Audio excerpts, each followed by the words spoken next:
right, welcome, ladies and gentlemen, boys and girls of the broadcast here. The Star League Star Series Season number 3 Chinese qualifiers, our final match of the night and these qualifying tournaments here. Again, for the Chinese region, only 2 more teams remain. One of these 2 teams will be going to that $300,000 LAN tournament set to take place later part of February in good old Shanghai. So I'm really looking forward to this. Hopefully you guys are as well. We got Invictus Gaming going up against ig.Vitality. So only one of these 2 teams from this great organization that is IG going to be advancing on. I'm Breaky CPK, and I'm going to be joined by my new co-cast here for this broadcast. Going to be joined by Minnie. Minnie, how's it going, man? Hi, Breaky. Yeah, I'm doing good, man. I'm looking forward to this cast. Get to cast with yourself, Breaky. You know, it seems good, man. I'm looking forward to this game as well. And the draft's already underway, and there's some interesting things going on already. So I'm looking forward to it. Yeah, obviously these 2 teams, of course, very worth it to get to this point. But real quickly, before we actually get too much into the draft here, I wanted to bring up this point. There's 2 dominating teams, in my opinion, in this event with how they've been playing so far. vg.j was one of those, and we saw that earlier as they took out CDEC 2-0, dominating fashion. The other team that's arguably been more dominating, in fact, they are undefeated in this tournament throughout groups and playoffs, Invictus Gaming. They are looking really, really good here in this tournament. So ig.Vitality, as strong and solid of a team they are, they have their work cut out for them, so I'm looking forward to seeing how they manage here. But what about you, Minnie? Do you think ig.Vitality has hope? I think, honestly, I mean, I know Invictus Gaming are a very strong team, but I honestly, I think I'd give the edge to ig.Vitality. They're the kind of the team that's been stuck together the most.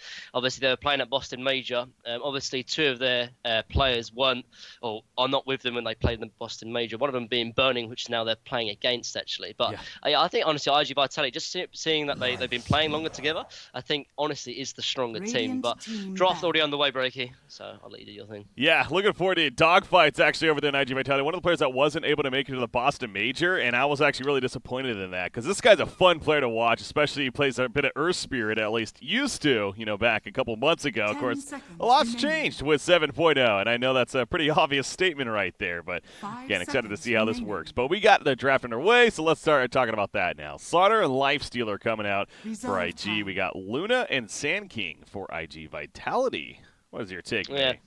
The most surprising thing, actually, is the bans from ig.Vitality. They banned out Ogre and Tinker. I agree with the Ogre ban, but the Tinker ban is a little bit surprising to me, simply because Slaughter is left on the field. And then not only that, they give IG, or Invictus Gaming, Slaughter plus the Lifestealer combo, both incredibly strong heroes, and then together as well, the combination is even stronger. They pick up Luna in itself, and I thought I was actually going to pick up Luna SD straight away, seeing as IG didn't ban SD, and obviously ig.Vitality had the 1-2 punch in that respect. They go with Luna Sand King, but I think the opening from Invictus Gaming with Slaughter Lifestealer is a lot stronger going forward, but we'll see in the next couple of picks. Yeah, I was actually looking at, I like to do a little bit of research at least, do my best to kind of prepare for matches like this, and good old Dota Buff I feel like is a good source to go to help a little bit there, and looking at this event actually specifically, Burning, of course, the carry for Invictus Gaming. He's played 2 heroes basically this whole event. It's been Luna, which obviously is on ig.Vitality, and it's been Lifestealer. So those are the 2, and sure enough, they get Lifestealer. And as you mentioned, the great transport that is Slaughter to go along with it. So they're very comfortable, to say the least. Definitely. I'm definitely interested to sort of see where this Slaughter's going to go. Whether he's going to be played as a position 4 or position 3, it all depends really, particularly on whether they can kind of pair something up with the Slaughter. I mean, Darkseer is actually left on the board. ig.Vitality did not ban it out, so I think that's definitely a strong combo. Something that VP used to run all the time is the Slaughter Darkseer lane, and it can cause a lot of problems, which kind of enables the Slaughter to kind of do something. Because normally when you play position 4 Slaughter as a support, you struggle to kind of close the gap, whereas obviously with the Surge can really help you with that, plus the Iron Shield can really make you kind of a big threat. Otherwise you're sometimes forced to sort of just pick up an Iron Talon and go jungle. But with Darkseer still on the board, I'd like to sort of think that Invictus Gaming are going to go for that, particularly because they actually ban up the Weaver as well. Weaver, a very strong hero to sort of dodge Darkseer sort of lanes, but we'll sort of see. I mean, Luna's picked up already, so I guess Weaver in the safe lane wouldn't really be a possibility, seeing as Luna's going to be played there, but we'll see going forward.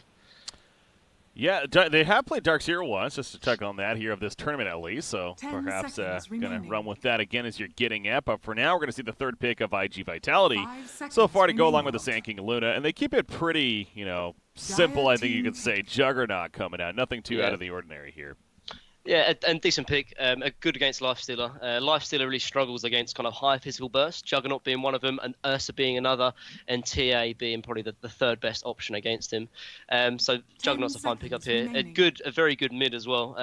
Doesn't really lose a lot of mid matchups, honestly. So kind of a safe third pick, knowing that they don't know what Invictus game are going to throw as their mid pick. Yeah, and we'll see if that maybe comes out here, if they're going to wait on that. Obviously, neither team even choosing a support just yet. Very worth pointing out. And sure enough, there we go. Visage coming out for IG. Now, Visage is kind of an interesting road here lately. Obviously, in 7.0, he got buffed up quite a bit, and people were using him constantly. Then he got nerfed after that, as there's a Dark Seer actually on ig.vitality side. But anyways, point is, Visage seen here for IG as their support.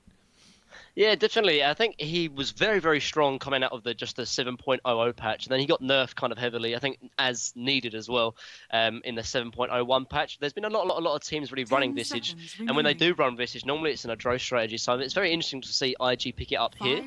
I mean, he's quite decent against the Sand King. Obviously, he can sort of knock him out of the Sandstorm. So you have an AoE stun. But I think the more interesting pick here is the Darkseer coming out from IG Vitality. I mentioned how I think IG... the original team wanted the Darkseer so they could pair it with the Slardar, but now that's been taken away. This kind of puts Slardar in a little bit of a harder position. And I think with Darkseer being taken, I think they're going to run Slardar as a position 3 now. So they have Visage as one of their supports, and probably going to pick up another support here, and then perhaps hide their mid. But yeah, I'm surprised actually IG they picked Visage third when I think Darkseer would have maybe been the superior choice, seeing as now they're struggling to sort of find what they want for their fourth pick going forward. Yeah, I kind of wonder. I mean, perhaps afraid that maybe Visage was going to be taken by ig.Vitality. I mean, pointing out that ig.Vitality perhaps needs at least one, if not even 2 supports at that time. So, just highly value it that much, perhaps. Could be their logic there. Yeah, definitely. Here. We're going to see sort of Sand King in the sort of position 4 role here for ig.Vitality, which I think, again, similar to kind of how Slardar plays in a position 4. He needs a hero that can really enable him. And again, Darkseer can kind of do that. Obviously, with the Iron Shell being onto a melee support, it just offers so much more. But they're going to pick up the Quap here. So they're going to hide their last support. Oh, actually, they're offline here for Invictus Gaming. So it's a bit of a kind of a mystery whether this Slardar's been played in position 3 or position 4. But Quap being picked up here. Strong mid. Good against Juggernaut to an extent, but Juggernaut still fares very well because obviously you can spin out of the dagger and also just push the lane and make sure that Queen of Pain cannot really dominate the lane. So I think IG are okay with the Queen of Pain being matched up against Juggernaut, but I think they would definitely would have preferred something a little bit stronger. Now, I know this is a big stretch here, but I do recall a phase in Dota where there were maybe some teams running a support Quap. Is that a potential, or is that just not this game? I don't think this game, because they already have. I mean, I guess Visage could be played as a mid, so I don't know. There's definitely potential, but I don't think so. The reason being is because they IG are lacking lockdown now. The one reason why they picked up Queen of Pain obviously is it gives Lifestealer a taxi. That's the main reason why they picked him. Because I guess Slardar obviously is a great sort of taxi, but before Blink they need something like a Quap that has a natural Blink in his spells. But him being played as support, I don't know. I don't think so. I don't think because they lack lockdown in the early sort of levels if he is being played as support. But it's definitely not out of the case because you could put Visage mid and then Slardar as the position 3, and then they could pick up one more support. But if that does happen, it'd be very crazy to say the least. Yeah, like I said, it was a stretch right there, but they banned Vengeful Spirit as their support option to ban here. As Earth Spirit taken away by ig.Vitality. A little bit disappointed in that because, again, Dogfights plays a mean Earth Spirit, but I'm sure IG could have possibly played one themselves over here. Yeah, IG need a position 5 right now. The Sand King's going to be position 4, so Sand King plus Earth Spirit just wouldn't work. So they need like a solid sort of support like Venge, but obviously IG banned that out. But here going for IG, it's going to depend whether this Slardar is being played as a position 3 or a position 4. I'm just saying, in terms of offliners, that still be quite decent. I mean, you've got Axe still on the board, Beastmaster, Batrider still potential as well. And seeing as Juggernaut has been played mid, actually, Luna does struggle against the Batrider because obviously doesn't have a way to sort of remove the sticky stacks. So that could be a potential, but I think they need something with a bit more AoE. Oh, actually they put Witch Doctor then, so this Slido is going to be played as a position 3 then. Yeah. Instead. They stick with that in the end, and yeah, they go with the Witch Doctor. And I kind of wonder if that has a little bit to do as well. They want to get that Blink Dagger online ASAP, you know, as that transport for the Lifestealer. Although I guess Quap actually kind of adds another transport option for Lifestealer, to be fair, as well. Winter Wyvern in the final pick. Nice. Meanwhile. Really nice pick actually from the Wyvern. They needed kind of a way to deal with the Slider Lifestealer combo. So for example, when Slider comes in, jumps in, and Lifestealer comes out, they need a way to save that hero that's getting initiated on. And Wyvern is that. Obviously, he can Cold Embrace, or he could even use his ulti as well and kind of slow the kind of burst potential that IG now have. But I think just from the laning stage as well as the draft overall, I definitely favour IG Vitality going forward. But we'll have to go see going forward. Here we go, game number 1 of this series. Again, we went into the last series expecting a great series overall and possibly 3 games and an epic battle, and man, it was dominated by vg.j. I don't know if you got the chance to watch that yourself earlier. I saw a little bit, yeah. But it was also a lot of fun to watch. It was great Dota. Now, we'll see what this series follows up with compared to that one. Hoping for some good Dota at the very least, and you know, some lengthy Dota perhaps, but here we go. IG versus IG Vitality. Again, only one of these teams going to be making it into the LAN as we load in here for our first game of this best-of-3 series. Prepare for battle. TP's coming out from both Visage and Sanking actually right now. I think Sanking's going to get the ward down without Visage spotting him actually. He should get it. Yeah, he should be fine. That's a really big advantage. One thing I haven't really mentioned before, but because of the shrines now being able to be used as TP slots or TP sort of zones, particularly a lot of the offliners have the advantage because they can kind of access the jungler and the pool camps without being spotted, as you just saw there.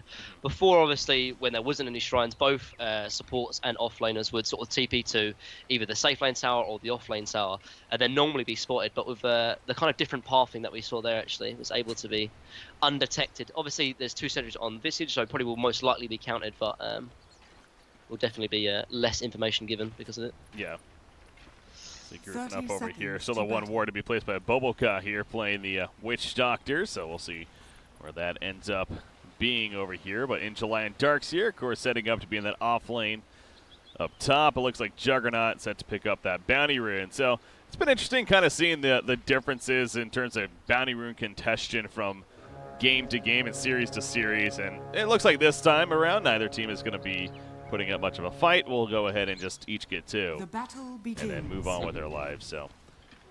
Yeah, it's interesting actually. I mentioned obviously about what Sanking did by TPing down, but this actually could play into effect. This is actually gave one of his sentries over to Slardar, so now he only has 1 sentry. If he misses this sentry, then this pool camp is going to be blocked for at least a minute or 2 before they can buy another set of sentries. So that TP from Sanking actually was very, very clutch. Yeah. Some interesting things to note as well.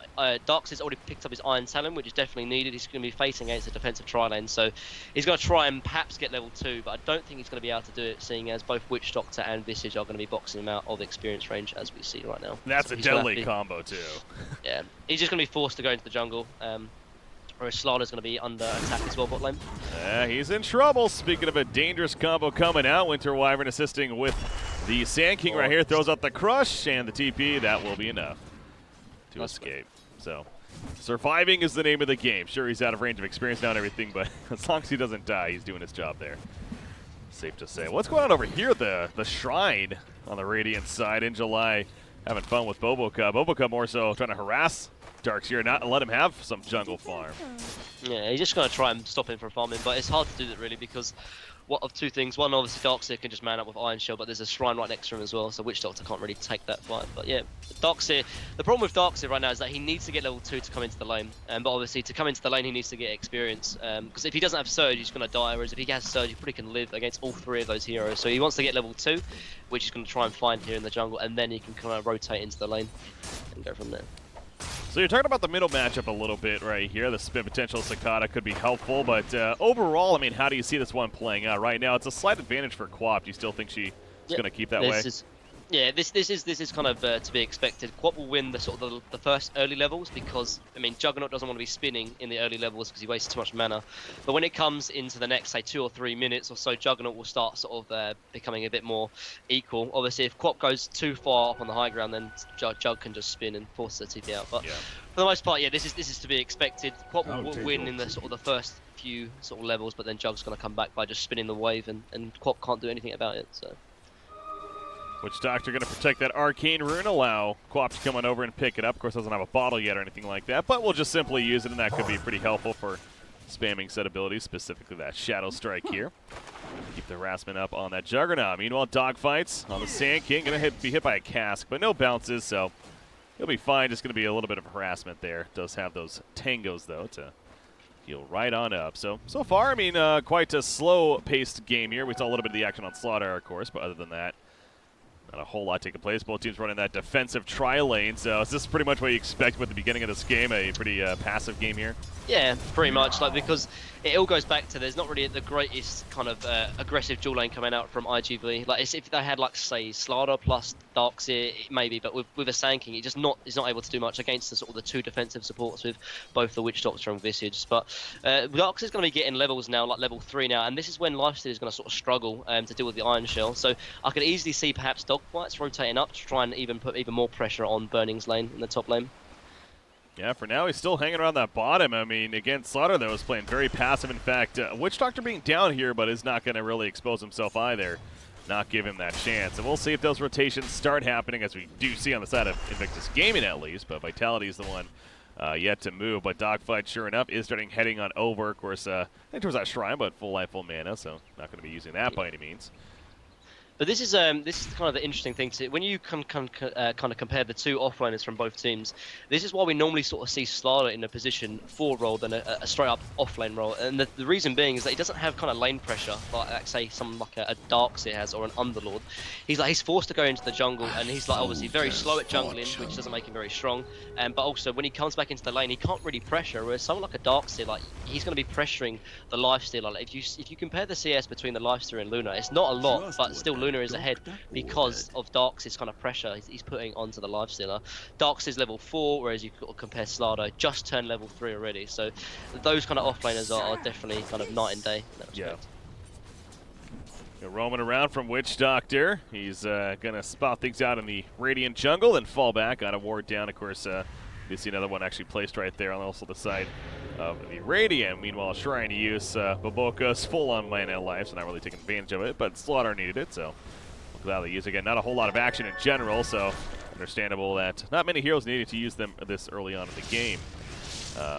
Luna, by the way, Luna is going to be going a Helm of the Dominator. We saw this last game as well, and it seems like even though with no life steal, the change to the item, it's still seeming like a pretty core item on the hero, though. What do you think about Helm of the Dominator on Luna, Minnie? Sorry, my mic was muted. That's what I thought. No, yeah, it's great on any carry, and all carries are getting it, whether it's Luna, whether it's Juggernaut, whether it's obviously Lifesteal not so much, but all the carry heroes now that kind of benefit from attack speed are getting it. And although yes, it doesn't give Lifesteal, having the ability to have and the utility of having like a neutral creep coming around and helping to start the team fights or starting to help farm, whether it be an Alpha Wolf or an Ice Ogre, is just so useful. Honestly, it's probably one of the best items actually in the game right now, and that's why a lot of carries are picking it up. Obviously, the reason why people were picking it up in sort of the previous pack was more from the sort of stacking aspect by stacking the Ancients, but because of the sort of the nerf to the neutrals in the sense that they only spawn every 2 minutes now, the stacking aspect is not as sort of prioritized, whereas something like maybe taking a Centaur or like even like an Ice Ogre, for example, is more useful in just the team fights. Witch Doctor here just hit level 2. I mean, we're 6 minutes into this game, and he just hit level 2. Does pick up that Maledict now, but yeah, he is a little bit behind here. You got both supports, of course, on the other side, both being level 3 and pretty well developed. So do you see that kind of being an issue for this Witch Doctor, or is he kind of fine despite being under-leveled? Definitely. Like, I mean, obviously, when it comes to sort of team fights, he's going to be able to get his levels. Plus, obviously, there's the tome as well. But I think this is the problem of having two kind of ranged sort of supports and quote-unquote lane supports. There's going to be a smoke coming down to the bot lane, though, and this is the kind of rotation they need. They need to have either the mid or the carry make a rotation to make things happen. Quelp is level 6, obviously, with ulti, but it looks like Luna knows what's up, though. He's playing really far back. They even scan, actually, and it is going to hit. Oh, I think it just faded, actually, but I think they know what's up regardless, though, because Luna is playing very, very far back. Yeah, the way they were playing defense, I mean, with Quap missing mid, that's pretty much probably the giveaway, if anything, on what's going on right there. So Quap will insist on going back to the middle lane and continue to farm as the jig is up. So we still remain no first blood here, 7 minutes into the game now. Much different pace than our previous series. Yeah, put simply is that Quap is hard to gank mid because obviously he has the blink. Same goes for the lifestealer, but more because obviously he has the rage. So spell immunity, and obviously Slardar is playing sort of just jungling right now, so he's not even in the lane, so he's not even sort of in a potential to die. So the passive sort of style of this game is happening because of that. Bottom lane Witch Doctor, Sand King trying to set up to maybe catch him if he goes a little bit too far, but I don't think he's going to give him that opportunity. They'll put some good damage into the tower, though. Again, that Helm of the Dominator providing some great aura. Yeah, there we go. The cask bouncing around. Is it going to be enough? Splinter Blast? No, it's not. Witch Doctor will remain alive for the time being. Now Quap going for the kill on a super. This is going to be a turn kill most likely. Shadow Strike applied. Does not have mana for the Cold Embrace. Oh, he does have a clip here. Riot ports are coming in. Pearl Strike coming through. Somebody's going to die right here. It's going to be first blood in favor of Paparazzi, but the ports are here now. Can they make turnarounds? Quap the one to fall. Actually, Slaughter taking the Moonbeam himself, also in trouble, and he's going to have to sprint on out of there as Visage is doing what he can with the Grave Chill and harassing. Darkseer, though, no, that's actually Juggernaut, excuse me. With the haste through as the tower goes down, he's going to catch him. Omni Slash ready to go. Takes the crush. Perfect timing. Got the bounty rune. I still think he's dead, though. Yeah. Just all him, man. But no, yeah, they were well too aggressive, though. Like I mentioned that obviously Luna had Eclipse, and they dive with obviously no creeps really nearby because they were kind of in that kind of wooded area, and Quap just gets blown up completely. So I think they were just well too confident in their ability to sort of fight into a Luna that early on. Lifestealer just doing his thing at the top lane. I mean, it's understandable that you wouldn't expect him to port down there this earlier on, but I mean, at least he's getting some farm. It looks like the ultimate was used as well by Darkseer, by the way, up here. I don't know if that was defensive or not, but.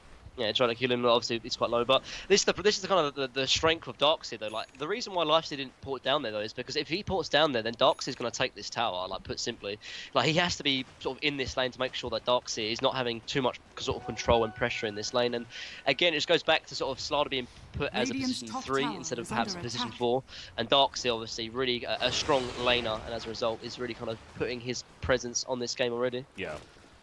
Obviously, Slaughter is working towards that Blink Dagger next in line. 900 gold saved up, but still going to be a little bit, finding a little bit tough to get some farm right now. Now, Q here on Visage does have the Familiars up, being level 6, of course, so that should ideally start amplifying him quite a bit and get levels and whatnot, but as well as that farm. Smoke attempt, meanwhile, towards the top lane. We'll see where they end up. You see the middle port coming back in from Cicada here. Scott just used his spin though, but they don't want to go for him regardless. They're going to try and take this top tower. Although there is TPs available though, they're going to be diving already. Yeah, this is a really aggressive dive. Will it work out? There's a search. Cask hits though. Maledict's put up. Cold Embrace will save him though. And Sauter's going to fall. You do see the Iron Shell also doing plenty of damage. Q's going to go down. What a turn right there for Vitality. But as you mentioned, I mean, ports were ready. That was a very greedy dive. Yeah, and Wyvern had absolutely perfect positioning right there, actually. That Cold Embrace is perfect on the Darkseer.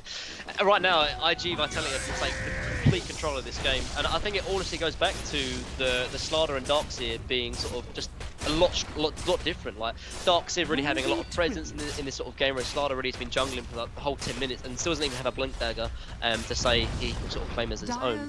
And this whole meta, with the sort of the 7.00 patch, it's all about sort of winning lanes and having an early advantage, and Slardar as an offlane does not offer you that, whereas Darkseer does. Now there was some pressure the tier 2 tower now as well. They've got ults up on both Juggernaut, and they're going to kill these Familiars very easily. Yeah, that was a waste of those, and I don't think he has more to use. Yeah, he's going to have to wait another 20 seconds before bringing more out if a fight does break out here, but looks like not going to be the case. Armlet is ready to go on Lifestealer, so definitely potential to fight here, but not going to get the chance. They are going to fall back, not going to risk it. It seems like, yeah, they're really trying to come online. Is this Radiant side? The top 3 net worth heroes in the game are all on their side, including that Darkseer, as you keep getting back to. Even ahead the Lifestealer here. And he's going to be having a mech as well in the next sort of 200 gold, and that's where it gets even worse for IG or Invictus Gaming. Because they don't really have a way to sort of counter it. They don't have a mech of their own. They don't even have a blink dagger yet from Slardar, and that is the biggest thing. I think they have to get a blink dagger on Slardar because they need that initiation. They need to blow someone up to start the team fight. Otherwise, they're going to lose the team fight straight up. But he's about 400, 500 gold away from it. When he gets that, maybe then they can start looking for ganks with both Burning as well as the Slardar. Now, do you like the Villa Discord choice here in Quap? It looks like that's what he's building into at least. Is that going to be a good decision here, you think? Yeah, they need damage, and that's the best way to sort of get damage. There's quite a few sort of magical spells here, even from the likes of sort of Lifestealer with his Infest. They need a way to sort of blow someone up, and any kind of burst damage they have is definitely useful and definitely needed. Blink Dagger just purchased by Dogfights. Meanwhile, on the Sand King, he just hit level 7. Obviously, Epicenter good to go, so definitely things across the board, again, continue to come together for ig.Vitality. Top lane, you do see Queen of Pain will blink away and survive an attempted gank up here, as Darkseer was going in. I think ig.Vitality think that Slardar has his blink, and that's why they're kind of a little bit scared and timid to go for this 2-1 tower mid. However, if they knew that Slardar doesn't have it yet, this would be the perfect time to go. Although they are sort of grouping up now, so perhaps they're going to try and force it before Slardar has his blink. Slardar is very low and doesn't have his blink dagger gold either. This is a perfect time for ig.Vitality to sort of try and push their advantage even further, and I don't think Invictus Gaming are going to try and defend, knowing that Slardar is very low. Yeah, IG has so much, ig.Vitality that is, has so much sustain. I mean, the Helm of the Dominator, you got the level 4 heal ward from Juggernaut. It's good luck, you know, dwindling them down. The mech on top of that, as you mentioned, from the Darkseer. So, Cold Embrace for Winter Wyvern in those cases that maybe burst coming out or just simply to healing up. And not only do they take the tower, but it's time for Roshan apparently. And I don't know if IG can stop this. Slardar has blink though. They need to contest this. They have a ward as well, so they know they're in there. Are they going to be quick enough is the question. And Roche is half HP. Witch Doctor is around here. This could be a massive team fight, and they have to win it if they want to win this game. Well, here we go. Alpha Wolf going to scout things out or attempt to. The smoke is exposed. They jump Luna. That's the prime target. Can they kill her quickly? No, they cannot is the answer. As the Cold Embrace comes up, the wall's put down. And here comes the lag, ladies and gentlemen. Queen of Pain taking damage to that Eclipse right there. Oh my god, she will die. I love the lag right here. Good old Perfect World Servers. 3-for-1 exchange. Down goes Luna. Burning still alive though in the midst of it after it's all said and done. It does have that armlet toggle, and he will pick off Darkseer. Now going for Winter Wyvern. No, gets the port out the last second.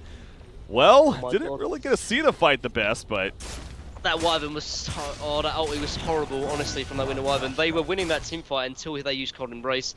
Like, Cold Embrace and Lunar Eclipse were both used at the same time, so Lunar Eclipse did absolutely nothing. They was hitting all on the targets that were invulnerable because of the Cold Embrace, and as a result, Luna dies to the Lifestealer, and then they go ahead and lose the Darkseer as well. Honestly, if they didn't use Cold Embrace there, ig.Vitality would have destroyed that team fight. Instead, it goes even, and they don't even get the Roche either. And now, with Slardar being on the side of IG Invictus Gaming, they're most likely going to be able to perhaps even steal this Roche. It's at half HP. They see the Roche is HP as well with the Vicious Familiars, but they are going to decide against it. Whereas ig.Vitality might try and sneak in, perhaps. Yeah. They're thinking about it. Yeah, they're definitely being seen, though, in the area, so I think they kind of realize, yeah, it's going to be maybe too risky, and is it worth going for that risk just to try to finish off this Roshan? So they do the math, and they say no. Yeah, that Cold Embrace, though, was, I mean, I don't want to criticize too much, but that Cold Embrace was just, the Witness Curse, excuse me, sorry, the ulti from Winter Wyvern was just horrible. Yes. Oh, who did he use it on? He used it on, I think it was Quap actually, and the reason why it was so bad is that Quap was only getting hit by the Slardar, so he wasn't taking barely any damage, and then obviously it makes everyone else invulnerable to damage, and obviously with the Eclipse, it was too much. But they're going to smoke in, but Vicious Familiars are here, and there's a smoke from Invictus Gaming as well.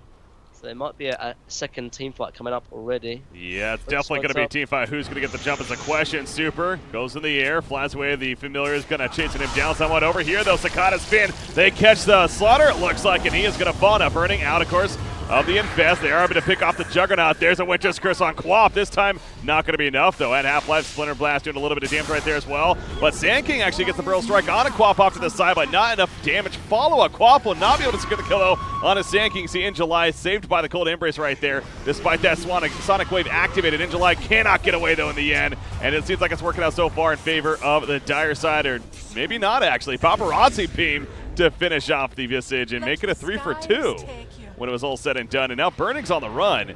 He might be caught here. Yeah, he's going to be cut off by Super. He's going to say, hey, come at me, bro. With the auto attacks right here. Ray just pops. The Burrow Strike obviously not going to stun him. He's going to survive for the time being. Slaughter now jumps in, but another beam from the Luna. But this is turn for IG. as they get the 2 supports picked off right there. Really nice rage there from Burning to sort of dodge the initial Burrow strike actually, and then they end up taking both as well. Oh, this game is really falling apart for ig.Vitality. They were doing so well in the lane phase that just one team fight is really struggling. They're going to lose Roche now as well. So Invictus Gaming, honestly, that one kind of play there is making them come back into it all from the original team fight. So nice play though. On that from Invictus Gaming. And the graphs reflect that very well as well. You see it starting to go back down in favor of Invictus Gaming, but is this going to be a free Roshan? They're coming in. Not in time. Burning gets the Aegis. Do they want to make a play? Absolutely not. Obviously be a pretty bad time if they do. But yeah, Lifestealer now with the Echo Saber all of a sudden. He's on his way to finishing even a Desolator here. He already has the 1 Mithril Hammer. And now you're sort of seeing the strength of Slada really, and why he's kind of first priority and first sort of peak potential.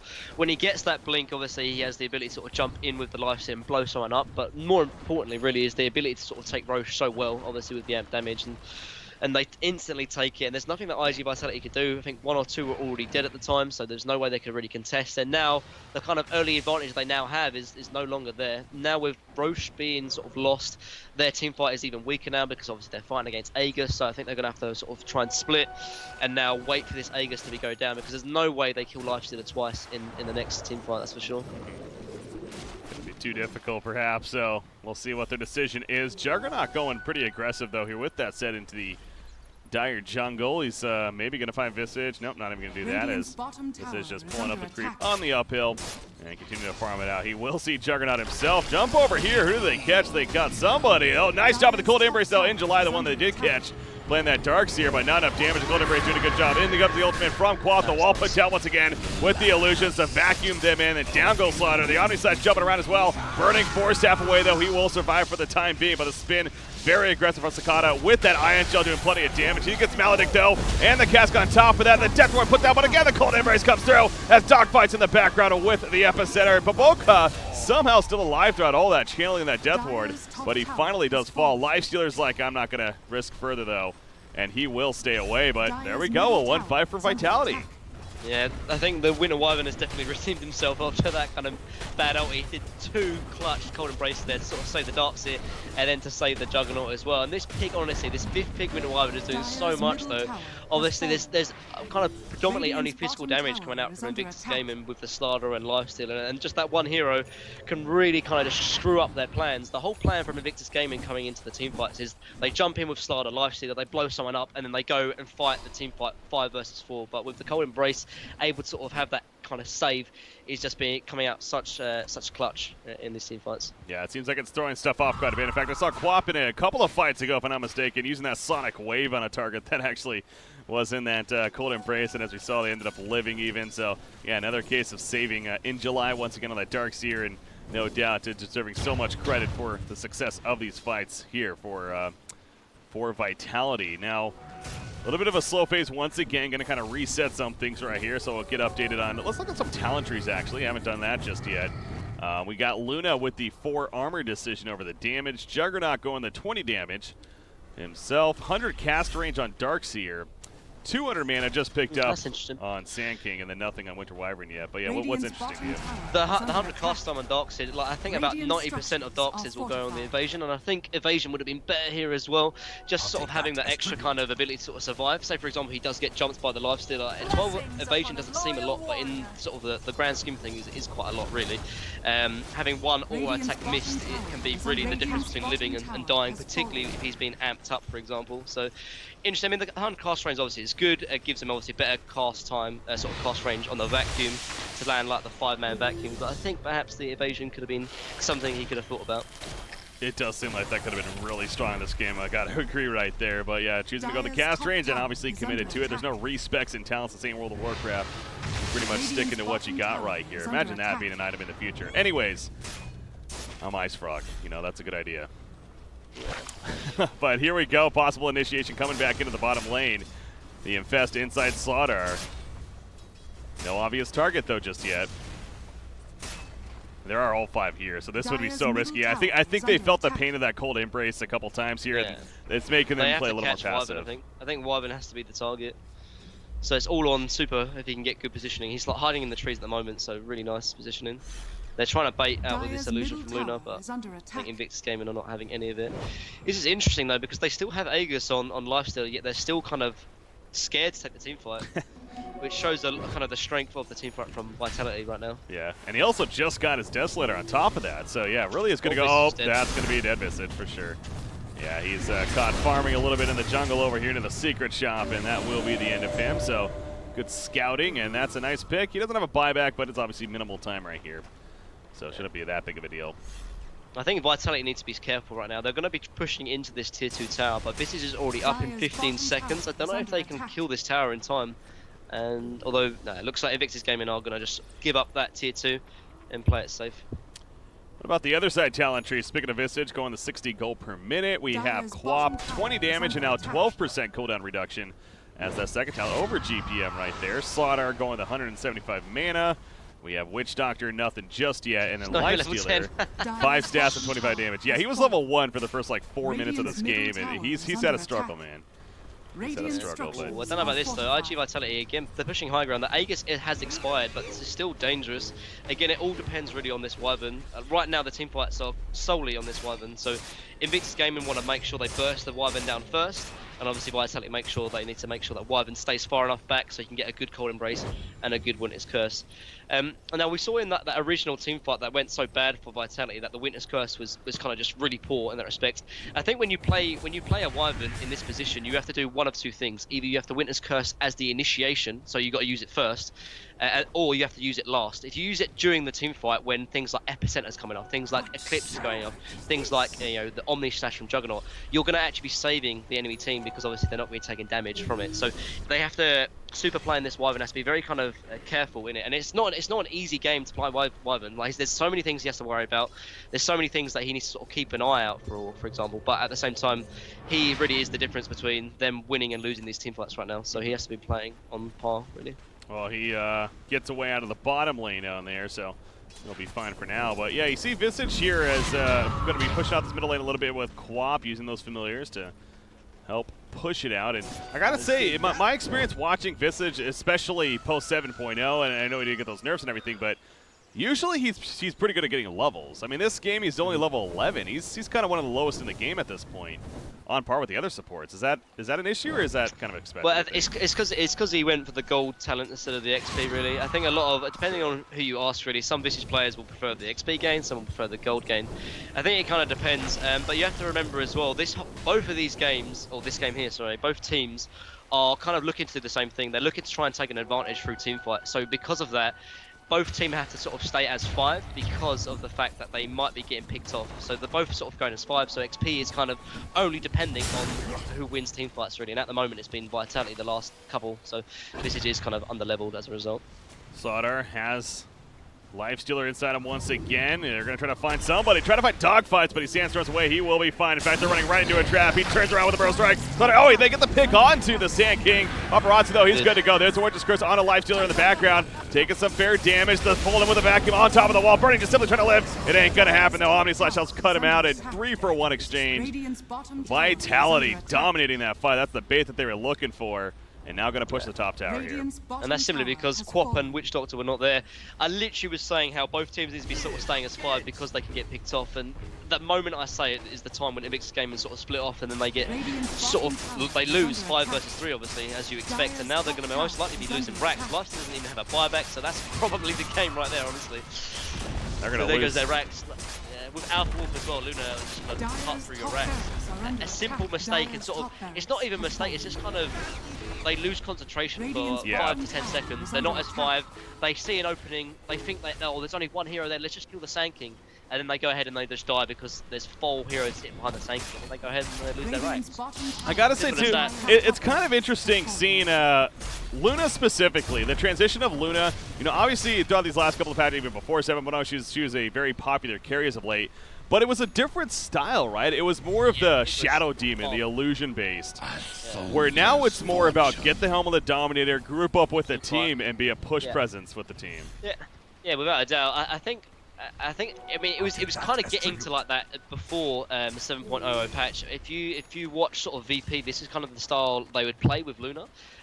Before, obviously, Hammer Dominator was used as a kind of a stacking sort of tool, but the carry for VP, Ramses, wouldn't actually go Hammer Dominator. He would go Dragon Lance and then straight into Manta and go from there. And wouldn't even get Hammer Dominator because he wants to sort of fight with his team.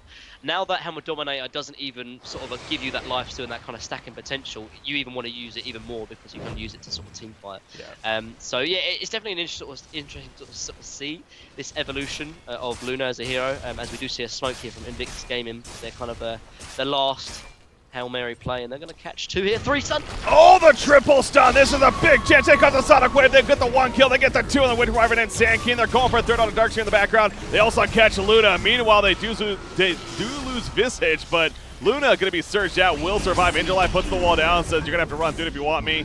He does get killed. A triple kill for LP. Living up to his name right there, but that god 3-man crush from XXS, that was what set it all up.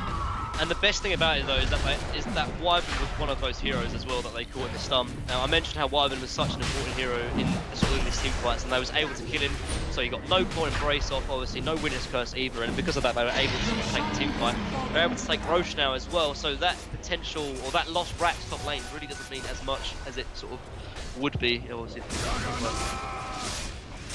Wow, I mean, this game has had such swings, man. It's really gone back and forth, but it's just when you think Vitality is once again pulling away. I mean, they do have the top racks killed still, so obviously that's still to their benefit, but then that fight happens, all due to a smoke, and again, the 3-man crush from Slaughter. Now you got an Aegis on Burning.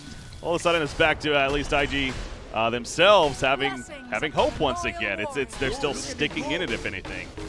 At this point, and one Rax really isn't the biggest thing because they have a hero like Visage and Quap, which both are able to sort of push out lanes quite effectively. Obviously, Visage can do it with his birds when the rest of his team is somewhere else, kind of thing. So they have that kind of resource available to them. So one Rax isn't the biggest thing. I think the Aegis is definitely very, very important because now the next team fight is going to be even easier for Invictus Gaming. But it does look like that Vitality are kind of grouping up to sort of take a team fight. But I don't think that is the play, honestly. I think fighting into Aegis is very risky, particularly pushing high ground. So they're going to sort of just back off and try and farm up as much as they can. Yeah, still some resources here. Sorry, there's going to be a BKB on Luna as well, very close to that. I think that will be quite important because him just getting stunned by either the Slaughter or by Visage Birds or by Witch Doctor is hurting them quite a bit, actually. He needs to make sure he's dishing out as much damage as possible, so BKB is definitely needed. Gotta be careful not to get committed into a fight before that, especially. Not only because no BKB, but at this point he would not have a buyback either. So yeah, this could be a really devastating fight if something was to be taken right there. But it doesn't look like that's going to be the case. However, we could have seen another smoke maybe. No, there's the Infest inside Slaughter, and they're just going to actually push out this middle lane. Not going to find any opportunity. The AC has been finished on Nyx, by the way. Being played by Burning, of course. He's so farmed. Yep, he's not as farmed as Luna, but he is getting farmed himself, yes. Then they have Quap. Look at that. Octarine Core finished now on Quap. Yeah, this is kind of the regular thing they do now. Obviously, they have the 12% cooldown reduction. Whoa, middle lane, by the way. What's going on here? Burning's in trouble. Burning's going to fall. The Aegis is going to be popped. Not sure what that was about. They were jumping in without everyone there. And now the wall's put up immediately on top of him. The Eclipse going to be popped 4-step away, trying to live through this. Luna going pretty deep, though. She needs to be careful. Sonic Wave on her. She gets 4-step back to her. So it's going to be enough damage. Oh, the Cold Embrace will save her at the last second. Nobody dead throughout this fight. That's going to change, though, very shortly. Super on the run. But in comes the epicenter, and now Burning in trouble. But again, the crush from XSS right there on the Slaughter. Burning using that Infest, and he finally gets the kill on a Darkseer. Luna picked up in the background. Wow, the sustain right there from the Dire side. Some way, somehow, Lifestealer lives, and they make it a 2-0. Yeah. I think that I didn't see what happened at the start, but I think the biggest reason why that kind of went a little bit bad for Vitality is obviously, first of all, they're fighting against Aegis, and even though Lifesteal sort of committed and sort of lost his Aegis very quickly, it forced Luna to pop a very early BKB. So when the Aegis was respawning and Lifesteal was sort of coming back to life, Luna only had like 1 or 2 seconds left on BKB. The ultimate, the Eclipse, was actually tanked a lot by the Visage Birds as well, so that Eclipse really didn't do anything in terms of the grand scheme of things. And Luna doesn't have a buyback for 25 seconds, but I don't think this game they're going to try and push the advantage. That's actually an interesting point you just made there about the Visage, and I'm not saying they picked that hero for that reason necessarily, but is there the possibility that that was the thought at least? Yeah, with the Omni Slash and the Eclipse? Like, I mean, you see a lot of teams sort of pick up here like illusion counters. When they see a Luna, they normally pick up illusions, sort of whether it be like a CK or whatever the case may be, like a Terrorblade. Because although obviously the glaives are going to bounce to it, the biggest sort of burst and sort of team fight, even going into the late game, is still going to be the Eclipse. So if you have heroes or units or summons or whatever the case may be to soak up that Eclipse, then obviously Luna's team fight potential is a lot less weakened, or is a lot more weakened, excuse me. Again, the game continues to swing, but and something else I want to bring up here. Oh, actually, Quap, man, they want to catch her, but are they going to get the chance? They actually are. She went back in. The greed is real. She is able to blink in time, though. No lockdown coming out, and OP will survive for the time being. We are splitting up this fight now. Luna way up here chasing the Visage.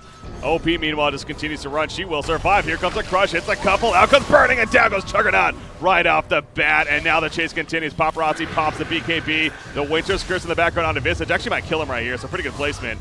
And yes, it will take him out. So an eye for an eye, but really more so a 2 for 1, as they also got Sand King in the meantime. Corrosive Phase applied to Darkseer, but that Surge should allow him to get away, and it's just the Slaughter. Oh my God. Gonna put him on the ledge. Well played. That was pretty swag, not gonna lie. That was pretty fun. But how about that? I mean, they jumped Quap, but they didn't have the lockdown. Yeah, but simply is that this Lincoln's pickup actually from Quap is actually really clever actually, because obviously what happened there is Sand King stunned. Obviously that was blocked by the Lincolns, and then there was a Lucent Beam, but obviously the stun from Lucent Beam is only about 0.8 seconds. Then obviously Quap was able to blink out and get away. I think the play would have been actually to use Winter's Curse onto the Quap, pop her Lincolns, and then you can both stun with the Sand King as well as the Lucent Beam, and that might have been enough to kill her. Because right now, these team fights, as you're seeing, the Witness Curse really isn't doing too much. Like, obviously, it was used in that sort of engagement there, but that was more just sort of to cover the retreat of ig.vitality. Yes, they killed Visage, but in the grand scheme of things, this Witness Curse really isn't able to give him kind of big sort of advantages or big wins in these team fights, because either it is sort of hurting his own team, or it's not being used at all and they're winning the team fight regardless. So I think that should be almost the spell to be used to sort of take off the Lincolns in that case anyway. But yeah. Regardless, though. So something I want to start talking about now is before that fight broke out, but we're 33 and a half, 34 minutes in. We are getting to a point where some heroes, 21, 22, where we're getting up there. 25 is very possible to start happening. Now, Quap has, I think it's safe to say, correct me if I'm wrong, but one of the more powerful 25 talents. The best.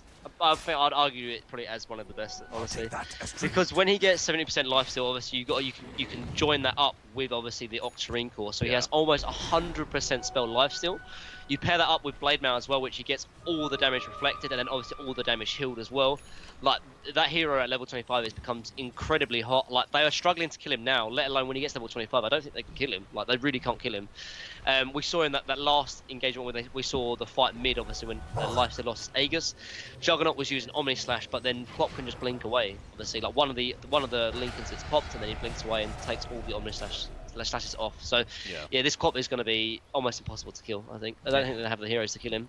Unless it has to be like a Winter's Curse maybe, and then he dies to lifesteal or maybe something like that is probably the only way they kill him. Yeah, just that complete lockdown, absolutely. But the likelihood of that happening, that God instance is pretty rare. But hey, we've seen some crazy things this game so far. So it is so weird saying though that a team with a Luna with massive farm is on a clock somewhat, it feels like, because of that Quap. Honestly, yeah, because, I mean, Quap isn't level 25 yet, but when he does get that, like, I think Quap is, first of all, he's very elusive because obviously he has the blink, but he's going to be very tanky. Like, he's already quite tanky. He's like got 2.5k HP, and that's not including all the lifesteal like he has to offer, like, coming into it. So he's going to be probably the last person to be killed if his team dies at all in that respect. So. Yeah. What did Lifestealer get at level 20? He's still in 22 now. He went 15% evasion, so speaking of that, yeah, that makes sense, though. The Luna, the Juggernaut, evasion's going to be good for him to have. How about Luna? She went 25 attack speed at level 20. Juggernaut not there just yet, so again, we're starting to see a couple of those pop out. OP here on the Queen of Pain did go for 200 more life, so just boost up that life a little bit. Definitely going to see an engagement right here. The chase is on. Slaughter does go back in. They pop on out. They get that quick kill on his Sand King. Screaming Pain in the background. Luna, Sonic Wave, excuse me. She'll run away, though. There's the Winter's Curse on a Visage, but it's only Lifestealer. As much damage as he does, not enough by himself right there. So he'll be satisfied with the one kill, and there we go with the retreat mode once again from this Radiant side here. Darkseer, by the way, going the follow-up Shivas. He's had it for a while now. In hindsight, do you think that was the best choice? Yeah, without a doubt. Like, he needs armor, and they need a way to sort of deal with the kind of high physical presence that this team offers, or the enemy team offers. So yeah, that makes sense. The one problem though, he hasn't got blink yet. So obviously, I mean, we have seen some decent vacuums into wall combinations, but obviously the initiation is going to be lacking without a blink dagger. But Life's still thinking about it. Yeah, you got to be careful last year. You got the familiars to scout that out, but yeah, he does have the backup now. So obviously, Roshan going to be a point of interest for both teams once he is back up here, which no doubt is shortly. So XXS getting close to burning right here, as if they maybe want to be setting up an infest shortly. Focus here on some ancients and continue that farm going. Quap, Queen of Pain, almost 23, and does have 3,700 gold, so she has really another inventory slot here. Is there something that comes to mind for what she should be getting, you think? Quap, I mean, there's a few things she can get.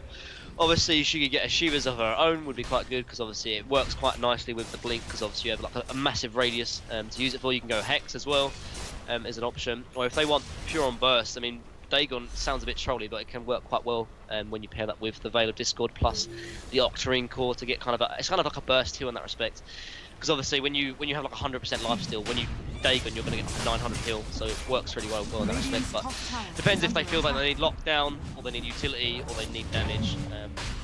And I think right now, I think probably maybe the best item they can go is maybe even the Dagon, honestly. They know this is happening, by the way, the Roshan. The familiar is scouting this out. Here we go. There's the jump once again. They're going for Juggernaut. In comes the cold embrace that we'll save for the time being. The wall is down, and the lag is real once again. Everything going off. The Eclipse going to be used. I'm just looking at the health bars at this point. We'll see who ends up dying, if anyone. Nobody's dead yet, in fact, as the chase now for Paparazzi. They're burning in the background, but he's cutting away. He will be fine. They do lose Visage finally, but now burning, going back in. Luna's dropping. Luna, one more auto attack. No, she kites away at the last second. Does go down to the death ward, but at what cost right here for life? So there, the big crush comes out, and burning will survive. No, he will not at the end, but July will go down as well. Oh my God, he gets away initially with the surge, and he is somehow still alive. The Shiva's beautiful. Drop the blink dagger, but the bash first hit. Is this enough for a chase? I don't think it is. Yeah, he'll live. What an intense fight, though, man. Finally, it comes to an end. That in July play was so clutch, actually. Like that last little bit, like you see what he did? He popped Shivas and then started the right thing to try and dodge the Shivas so he get his blink dagger. And then Darkseer ran back into him to make sure that the Shivas was hit onto the slider. So delays his blink, then gives him enough time to make sure that his Guardian Grooves are off board. That's such good play by that Darkseer, actually. Really, really clutch. But no, that team fight though, again, you're seeing the Witness Curse really not offering too much. The biggest thing that happened there, honestly, was that the Juggernaut held his Omni Slash for the longest time. Then when Invictus Gaming all clumped up, the Omni Slash hit onto everyone, did so much damage, but still the Lifestealer was able to survive for that long of a time, and as a result they take down the Juggernaut and the Luna. So it's a little bit in favour of an Invictus Gaming, but I think the next fight is going to be more important, seeing as Roshan is very, very low. But both teams do not want to give it up. Yeah, it's a case yet again. And obviously Luna's not up, but neither is Lifestealer. Yeah. So both teams losing a big target. The Winter's Curse on a Slaughter. That's going to lock them down. The follow-up Burrow strike. The pull him with that back in the wall on top. And this should turn out pretty well for the Radiant side, I'm guessing. Okay, no kills just yet, actually. As the chase in the background, finally Visage is going to be picked off. Over here, Lifestealer just now resurrecting. Meanwhile, the stun catches a couple over here. Yep, down goes Witch Doctor. And that's a 2 for nothing. Yeah. Nice play. I mean, with Lifestealer and both Quap dead, it was the right play from my ig.vitality to try and take the Roche by the Juggernaut, and nice catch there by the Witness Curse. Again, starting the team fight with Witness Curse always is a lot better than using the team fight. Aegis and Cheese onto that Juggernaut. Luna taking some damage from Burning, but Burning realizing that he has to start falling back now. The stun through, Rage pop though will survive. There's the Aegis pop, but the vacuum comes out, pulling him in once again. Super descending from a distance, laying an auto attacks himself as that support. Buyback coming out from Lifestealer, dying right there initially. Slaughter could have stayed dead though, but look at Sakata way back in the back on the Cheese will keep him alive, but that Maledict may do him in the end. I believe so, as, maybe not actually. Could survive through this, so could be fine for now. Witch Doctor has to get away with a Forest Staff. And they're going to try to push them out here. Quap jumping in, the Blade Mail is popped. Darkseer the target, but there's another Cold Embrace. This Winter Wyvern doing so much work. In comes Dogfights with the Epicenter. Once again, another big vacuum. And the Curse onto Lifestealer, the follow-up Burrow Strike. Not enough damage, though, to follow it up, actually, as Illusions are in masses. And the lag continues to be so real, but I think... Okay, Luna actually did fall. right here. And now Dogfights, he's simply trying to live himself.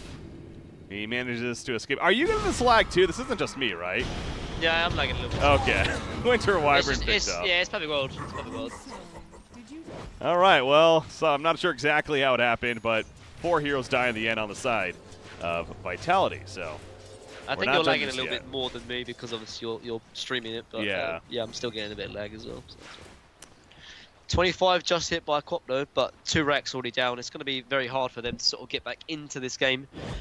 But I mean, I think honestly, what IG need to do, they need to make sure they're controlling these Roches. Honestly, that one Roche was the reason why they kind of lost that second racks there. They killed the Juggernaut and then they almost killed him again, and then they used the cheese. And so these last couple of team fights have been really being kind of dictated by the Roche as it normally does, honestly. But they're going to try to push out their lanes right now, perhaps try and force a buyback, but I don't think they're going to be pushing fast enough for an IG Vitality to force a buyback. But we'll see.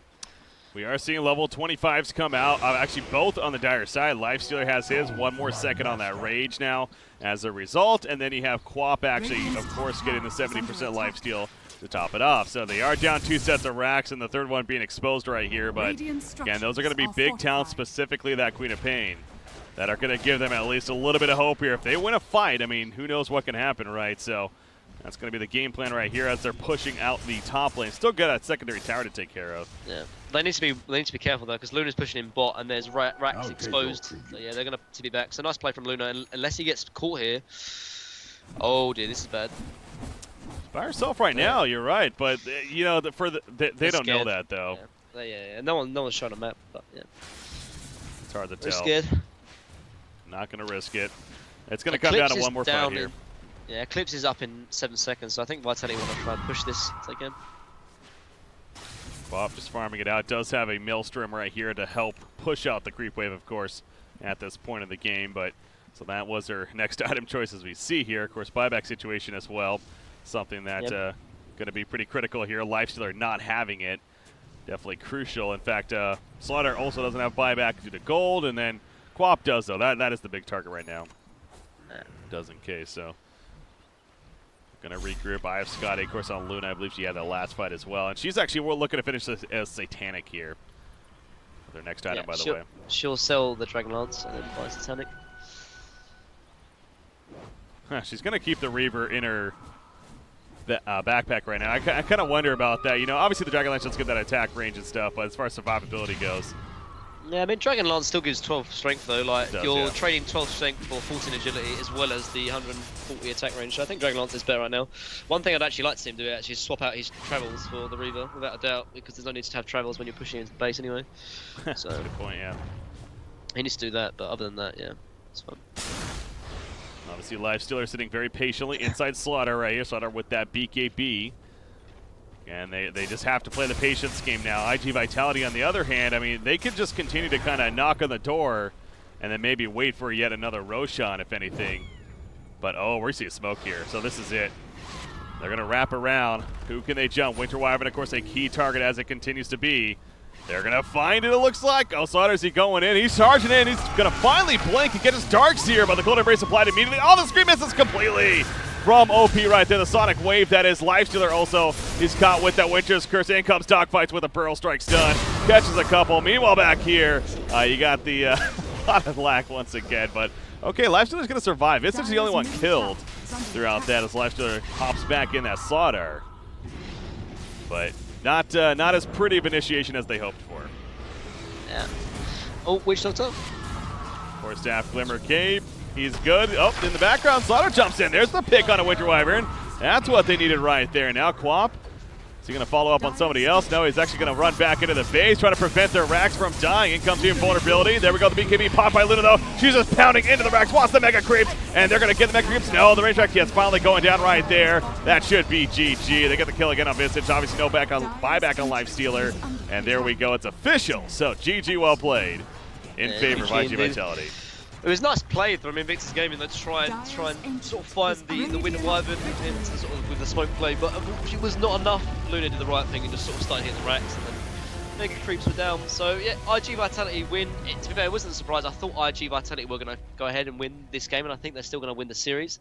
I think their draft was better, but I think it all goes back to that initial kind of bad team fight in the first sort of 10 to 15 minutes when they were sort of contesting Roche from that bad Winter's Curse play. But yeah, overall good play from both teams, actually, honestly. And it was nice to sort of see some good data. Yeah, there was definitely some good points from both sides. Agree there, but IG Vitality, most certainly the lineup definitely helped carry them that much stronger when it came to team fights. It really was overall a good team fighting team throughout the whole game, and super on that Winter Wyvern.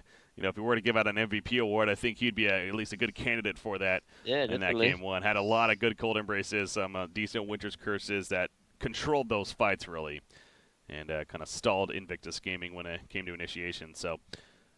All right, game number 1 in the books right there, ladies and gentlemen. IG Vitality takes it. Now going to try to sweep this series. Well, IG is, of course, going to try to force a third and final game. A trip to the land is on the line in the later part of February, that $300,000 tournament. One of these two teams is going to be going to Shanghai. The other, well, maybe they'll go to watch, but they're not going to go to play, that's for sure. that's what we'll see what happens. So, IG Vitality up 1-0. Once again, I'm Breaky CPK, joined by Minnie here as my co-caster. We're having some fun. Hopefully you guys are as well tuning in.